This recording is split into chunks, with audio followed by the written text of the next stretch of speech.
Okay guys, welcome back for another how to draw video with me, Tim Michael, and my website, Tim Michael Arts.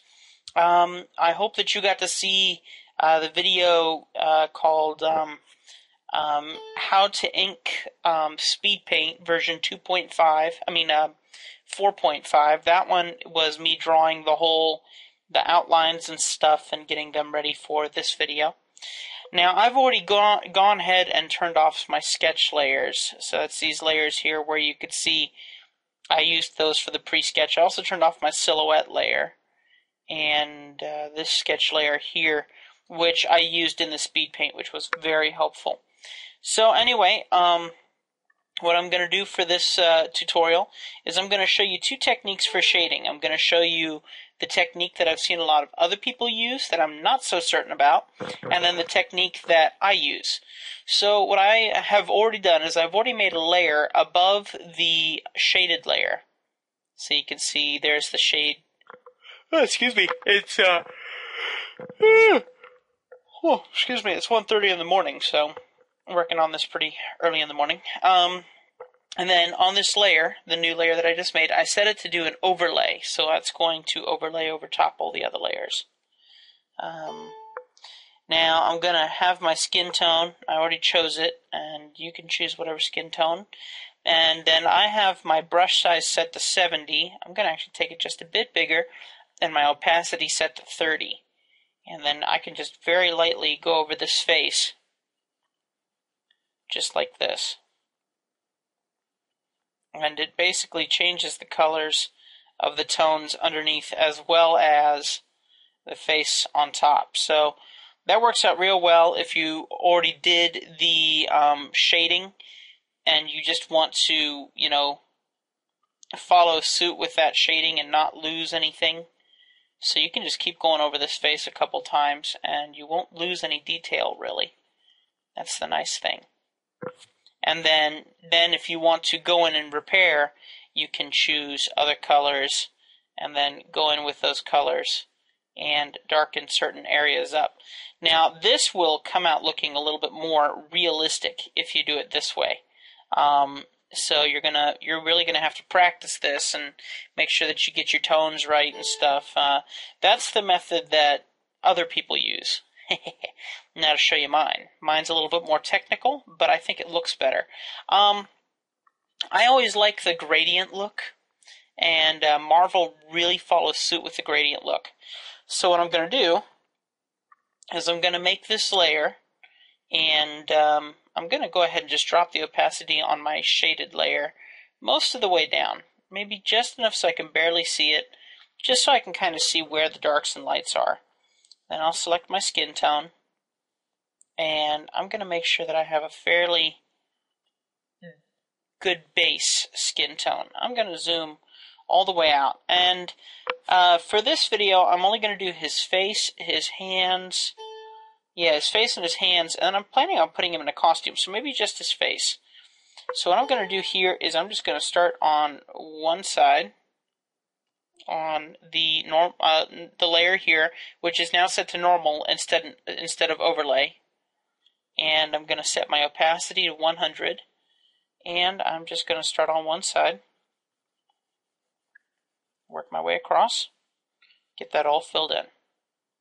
Okay, and then I'll go in and erase later these detail moments because I'm going to put in other colors around here and stuff. So anyway, what I'm going to do next is I'm going to go with a darker tone and drop my brush down and also drop my opacity way down. So like 37%, 30-ish%, and then I'm going to go in with my first layer of shading. And my goal is to keep it as gradient as possible.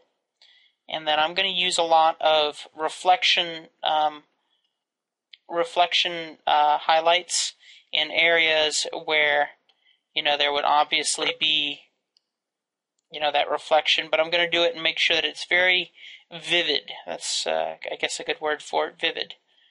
So anyway, I'm just starting off with the basics. Now, I've already made a mistake because I wanted to shade this guy from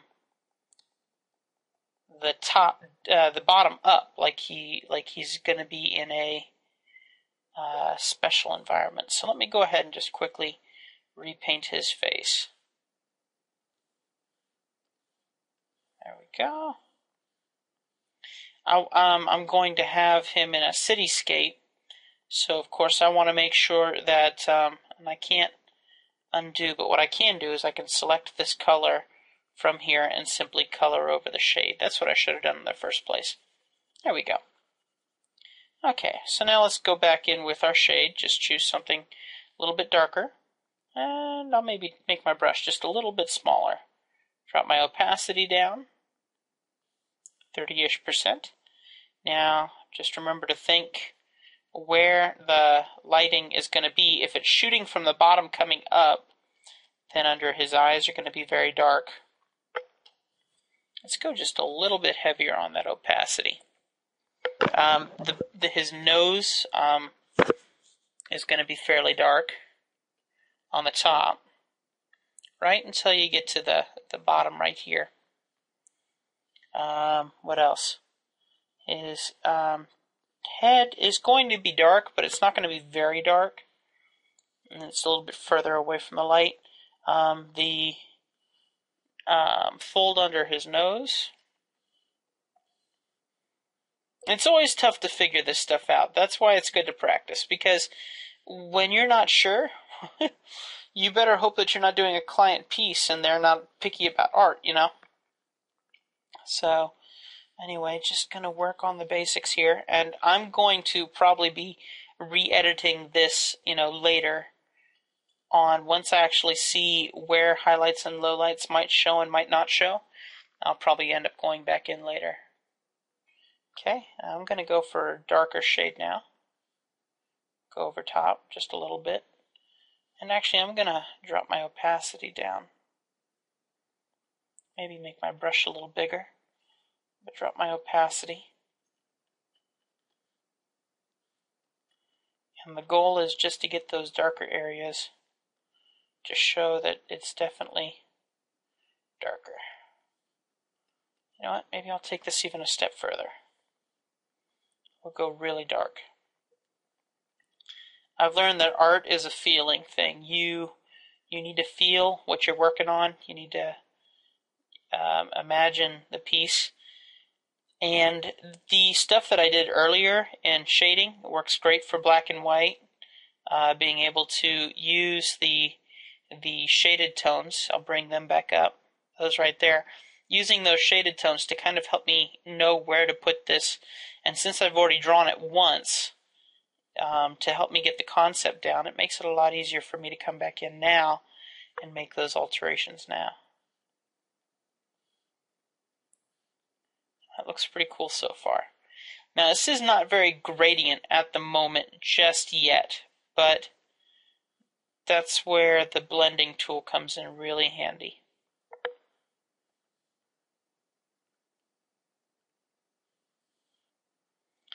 Okay, so grabbing my blending tool now, I can kind of knock down some of this stuff. And as I've said in other videos, with the blending tool it's really cool because if you want, you can move around the shadow. So that means if you need to fill a certain area with more dark, you can simply pull that color into that area, which is excellent. That's what I like about it. So anyway, like I said, looking for the gradient attempt. And then as you see, I'm kind of pulling this around here because I want to show off this heavy, this very heavy reflection, and yet still have that dark area there. I'm going to go dark in the eyes too. Now up here in the eyebrows, I'm going to pull in just a bit of lighter color, just like that, because the area there is going to be lit for once when it's not usually lit. Under the eye is going to be really dark. So I'm going to grab a deeper color. I'm just going to go in here really dark. I mean, really dark. Someone's not in a good mood today, got up on the wrong side of the bed, been drinking too long the night before. I don't know, but all of that. Hopefully not drinking.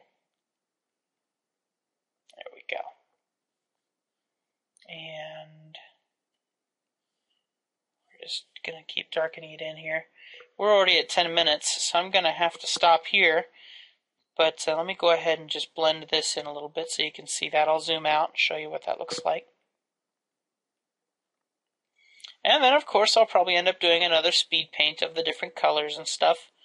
Basically, like I said, the goal is, you know, get those gradients.